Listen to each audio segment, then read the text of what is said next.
Now on Alabama's 13 News. 3 people dead, including the gunman after a shooting at a Birmingham UPS facility. We have a live team coverage with a look at the investigation and reaction. And more violence, a deadly shooting at a country club in Hoover. Find out what police say happened at Ross Bridge.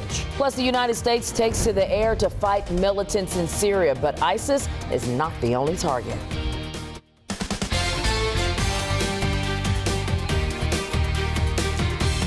Accuracy matters. Alabama's 13 News at 5. Very good evening to you. I'm Bettina Bowden. And I'm Mike Royer. Thank you for joining us for the news at 5. We're streaming our newscasts as we do all of our newscasts at alabamas13.com. Well, Birmingham detectives are probing a workplace shooting that claimed 3 lives this morning. This after police responded to a call of an active shooter. The key facts: the shooting happened in the 4600 block of Ingle Nook Lane. The alleged shooter and 2 UPS employees were killed. Our John Papke kicks off team coverage of the UPS shooting live from the scene with more on what happened. John. Bettina, I learned just a little while ago from the Jefferson County Coroner's Office that they are not going to release the identities of the 3 shooting victims until tomorrow morning. Here's what we do know. The men were found shot to death inside that warehouse around 9:20 this morning. One of them, the alleged shooter, was just fired by UPS yesterday. Now Birmingham police must piece together why exactly he pulled the trigger. Just before 9:30 a.m., Birmingham police received a flood of phone calls about an active shooter at the UPS distribution center on Ingle Nook Lane. When officers arrived on the scene, they witnessed employees fleeing the building before discovering 3 bodies inside the warehouse. It appears that it's the shooter, who is still wearing his UPS uniform, and 2 other employees. Police believe the gunman murdered the 2 employees before shooting himself. While police are still collecting evidence, they revealed the alleged gunman had recently been let go by UPS. We have not been able to find out why he was terminated, but they have confirmed that he received his final papers here yesterday, I believe.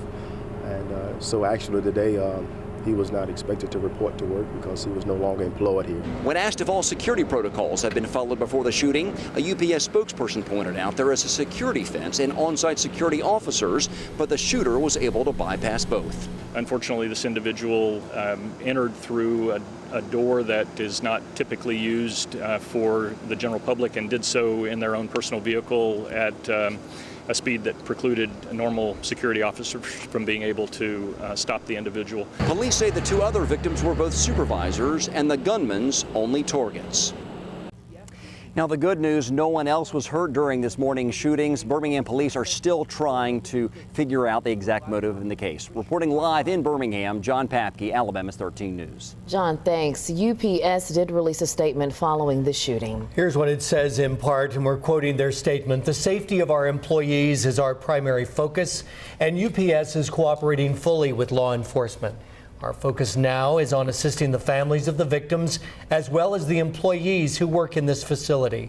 We have reached out to the families and are providing counseling and support to employees during this difficult time, end quote.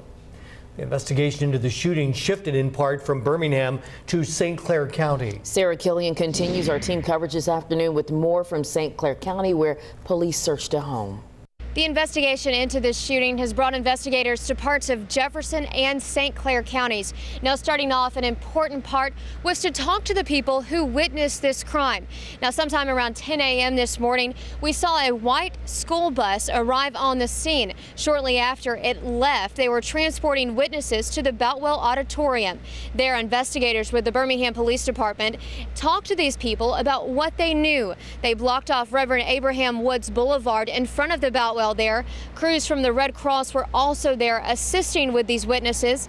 Now, around noon, these people were bused back to the crime scene so they could get in their vehicles and return to their families. Now, while investigators were getting information from witnesses, the search for answers brought some investigators to St. Clair County in a subdivision in Argo. This is where the alleged shooter is believed to have lived with his wife and children. Now, this area in the Argo subdivision, as you can see here behind me, it is blocked off. Only residents here that live in this part of the subdivision are being allowed in and out. Now, I spoke to one man who lives in this area. He drove by earlier today. He was very upset when I spoke to him. He knows this alleged shooter very well, and he says that he is simply shocked. He didn't want to go on camera and talk about this. He said it's simply too soon. He was very upset about this incident. Meanwhile, the investigation at this alleged shooter's home continues. We are here on the scene, and we'll bring you updates as information is made available. In Argo, Sarah Killian, Alabama's 13 News. Governor Robert Bentley, meantime, released a statement regarding this shooting. This is what the governor says, quoting him, "I commend the quick and efficient response of Birmingham Chief A.C. Roper and his staff at the Birmingham Police Department. Today's incident is a reminder of the importance of law enforcement training to respond to active shooters," end quote. As you heard John Papke say, the shooter turned the gun on himself. And right now, details about the shooter still emerging. Our Linda White continues our team coverage with more on the alleged UPS shooter. Linda. Well, Mike and Bettina, it doesn't look like we'll get official confirmation of the alleged shooter's name until tomorrow. John Papke mentioned that. Again, that information comes from the Jefferson County Coroner's Office. We do know a lot of details: education, family, employment of the alleged shooter, but do not have official confirmation that he's the suspect. Because we don't have that confirmation, and due to the respect of the investigation and his family, we are not releasing his name. So this is what I've learned this afternoon. This is what I can tell you. The suspect is an 87 graduate of Hubbardville High School in Fayette County. He studied elementary ed at UAB for 3 years. And again, according to his LinkedIn page, he's a UPS driver. We do know, as Sarah said, his St. Clair County home was searched this afternoon. The ATF and the St. Clair County Sheriff's Office assisted in that search with the BPD. The ATF will be looking at the history of the firearm involved in today's shooting, checking to see if it was used in any other crimes, along with any other weapons that may have been confiscated from that St. Clair County home. Back to you, Mike. All right, Linda, thanks very much. Now, Birmingham Mayor William Bell also released a statement about today's shooting. And he says, quote, "We are deeply saddened by today's events and offer our condolences to the families and employees impacted by today's tragedy. Chief Roper and the Birmingham Police Department have our full support as we investigate and get answers for all involved," end quote. Well, the UPS workers killed this morning likely assumed that today was just going to be another day. Instead, a tragic nightmare took place. Jeff Eliasoff has more on what we know about the victims of the UPS shooting. As is their custom, police aren't releasing the names of the victims because they're working to notify their families, and that can take a while. What we do know is that the victims were both white men and both were supervisors at UPS. Police tell us the men were targeted by the suspect, who was fired sometime last week. The victims exchanged no gunfire with their assailant, and by the time police got there, it was all over. All 3 men were mortally wounded, and no one else was hurt. When we learn the victims' names, we will let you know. Until we learn the names, we know only what Police Chief A.C. Roper said about them this morning. When they came to work today, they had no idea it would be their last day on Earth. Jeff Eliasoff with that report. And again, to follow the developments in the UPS shooting, we have more for you on our website, Alabama13.com. And if you see breaking news, have a story idea, or just want to share information with us, like us on Facebook and follow us on Twitter. Just search Alabama's 13. Another crime today as a worker was found dead at Ross Bridge at the resort there in Hoover. When we come back for you, you're going to find out who police has ruled out as suspects in the man's death. Plus, campus police at the University of Alabama are investigating the second social media threat in a week. Coming up, find out how the school is consoling concerned parents and students. Jerry. Obviously, Mike, some very tough news across the area today. The weather was absolutely a delight once again today. So how long will it stay this nice? We'll take a look at that for you. You're watching Alabama's 13 News at 5, where accuracy matters. Total sunshine in downtown Birmingham.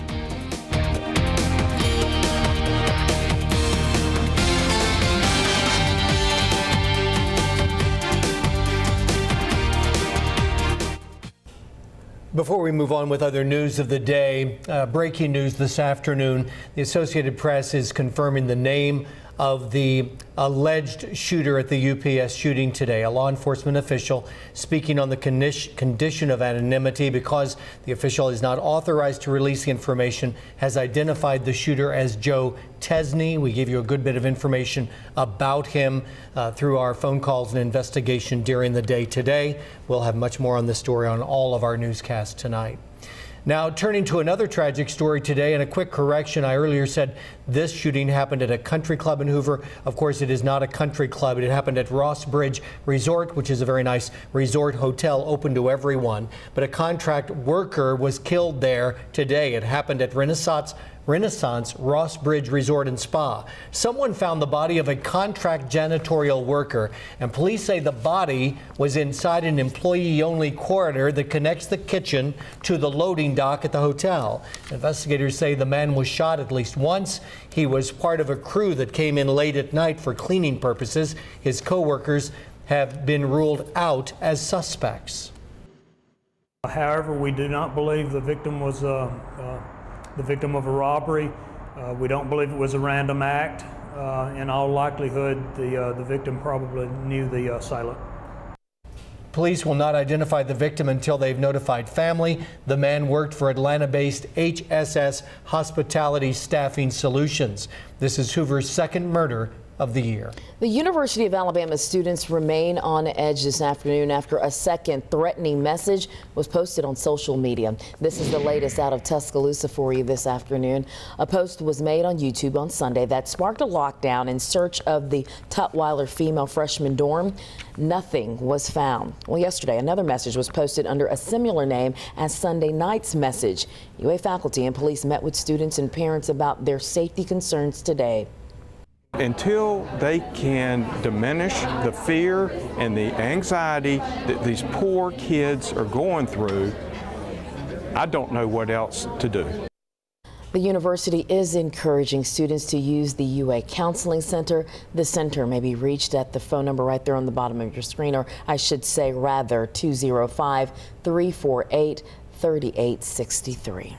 As promised, the United States takes aim at militants with airstrikes in Syria. But ISIS isn't the only target. When we come back, find out what message President Obama says the airstrikes are sending. But first, here's Jerry. And Bettina, once again today, sunshine and very comfortable conditions out there. It'll be another cool night. What about the rest of the week? Does the good weather continue? You're looking at downtown Birmingham with sunshine. You're watching Alabama's 13 News at 5, where accuracy matters. Thanks for staying with us. Overnight, U.S. forces launched hundreds of airstrikes on terrorist targets in Syria. Those attacks didn't just target ISIS, but other jihad groups that may pose more of a threat directly to the United States. Steve Handelsman has the latest. Out of the Syrian sky came precision-guided warheads. 120 terrorists reported killed in all. Here, an ISIS command building. 24 targets reportedly struck in an air campaign that's just starting. President Obama said it sends his message to anyone who would plot against America and try to do Americans harm, that we will not tolerate safe havens for terrorists who threaten our people. U.S. pilots flew from the Persian Gulf. 4 dozen Tomahawk cruise missiles fired. 3 U.S. Navy warships hitting 4 ISIS target areas in Syria. 5 Arab nations took part in the attack. Bahrain, Qatar, Saudi Arabia, Jordan, and the UAE, the Obama coalition coming together. The strength of this coalition makes it clear to the world that this is not America's fight alone. This video, unconfirmed by NBC News, is said to show damage not to ISIS, but to rival al-Qaeda offshoots that were struck, like Khorasan, that Pentagon commanders say was nearly ready to strike in the U.S. or Europe. These terrorists have established a safe haven in Syria to plan external attacks, construct and test improvised explosive devices, and recruit Westerners to conduct operations. In New York at the UN, President Obama planned to thank the leaders of Arab nations who helped strike ISIS in Khorasan last night. But critics warn ISIS and company will survive. Unless and until we can find an Arab force that's going to get on the ground and eliminate ISIS. Or maybe a Turkish force. Turkey offered support, but not yet boots on the ground. Now that the war is wider and the fighting coalition is bigger. I'm Steve Handelsman, NBC News, Washington. Always ahead of the weather. Alabama's 13 Interceptor weather. Hey folks, amazing stuff in Texas. A photographer got on the scene of some flooding waters yesterday and expected to take some video. But this is what he found. A woman was screaming for help, obviously caught in the flood waters. Mike Wilburn and several other men helped rescue her, who was swept away into a canal and pinned between her truck and the canal wall. After about 15 minutes, the men got the woman to safety. She appears miraculously to be okay. She boarded a nearby city bus. Most of the men who helped rescue her are local teachers. Something else to thank all of our teachers for. Weather-wise across the area today, beautiful conditions again. No rain expected the rest of this work week. Temperatures pretty close to normal too. There will be some rain probably over the weekend. Not so much Saturday, but I think by the time we get to Sunday, pretty good chance we'll see some showers. Right now on Interceptor radar, no sign of any showers out there. It is totally dry. Kind of a miserable evening setting up for the coastal areas of North and South Carolina with rain there. But that's a long way from us, and if anything, it's moving further away. Even the clouds with it, the western fringe of them made it into our eastern counties a little bit today. I suspect there'll be fewer of them tomorrow because that system will be further away from us. Very pleasant conditions. 80 in Coleman, 81 in Birmingham, 82 in Calera. The low at Folsom Field this morning in Coleman was 45 degrees. 45. It's already below 80 now in Addison as we get set for another very pleasant evening with 2 points like this. Very comfortable conditions all through the area once again. 81 degrees at the Jimmy Hale Mission with deep blue skies and brilliant sunshine. Dew points 52, humidity 37%. Northeast wind at 11. Barometer lost to 1/100th of an inch the last hour at 30.14. About 78 at 6 o'clock, falling pretty quickly again this evening, down to 71 by 8, 69 by 9, 67 by 10. All in all, another very easy to take evening weather-wise. No chance of any rain right through Friday. Saturday, about a 20% chance as we take you inside the forecast. That's the system in control right here, that high pressure area, and will stay in control the rest of the work week. My Interceptor forecast for tonight, clear skies and comfortably cool as we get down to 58 degrees. Tomorrow features sunshine once again, maybe some scattered clouds in the east. Another nice day with a high of 82. On my Interceptor 7-day forecast, good weather as well for Thursday, maybe a few more clouds on Friday. And then as we get into the weekend, Saturday could feature an afternoon shower. Better chance of some showers coming up on Sunday. What a way to start the first full day of fall, Jerry. The rest of the season's like this, none of us will be complaining. You betcha. Thanks, Jerry. Kyle Berger here with sports. Alabama's off this week. Something tells me Coach Saban isn't at the beach hanging out. No, I guarantee you they're still working hard. Their next game is 2 weeks, right. Ole Miss, so they are not relaxing, that's for sure. Gus Malzahn and Auburn held their weekly news conference today. We'll hear from the Auburn head coach on fine-tuning his well-oiled, hurry-up, no-huddle offense machine. Grab some snacks, come on back. Sports is next.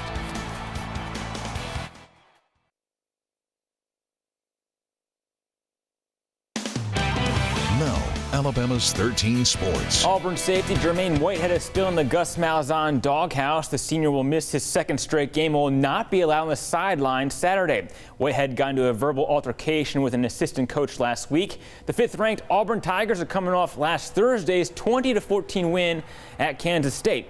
It's homecoming on the Plains for a 3 o'clock non-conference matchup with Louisiana Tech. Head coach Gus Malzahn told media members today that he's working on fine-tuning the team's offensive execution. Anytime that everything is not clicking perfect, well, the better opponent that you have, the better personnel they have, it exposes things, and I think that's what happened. So it was really good for us, and so after the game when I said this was a good learning experience that we were, got a chance to win a game with, that's what I meant. Alabama's on a bye week this week, but before they jump back into the thick of SEC play, the Tide's next game is October 4th at Ole Miss. Let's check out those non-conference games they play. Florida Atlantic, Southern Miss, and Western Carolina are all on this year's schedule. Not one is an in-state team when there are plenty of in-state options. Nick Saban addressed scheduling smaller in-state schools. Here, I don't really think it's my place to make the decisions about whether we should or shouldn't do that. I'm not opposed to it, but I think that there's a philosophy that's above my pay grade that should make that decision.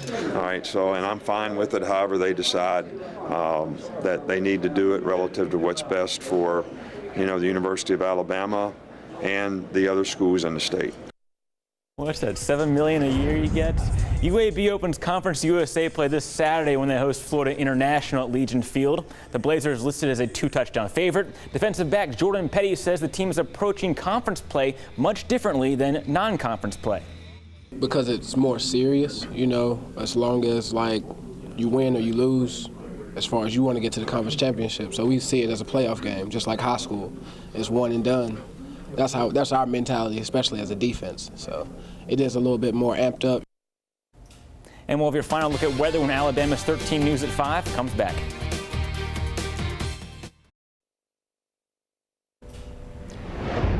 And recapping our top story tonight, the Associated Press, quoting a law enforcement officer, has identified the alleged shooter in today's shooting at the Birmingham UPS facility as Joe Tesney, the picture you saw.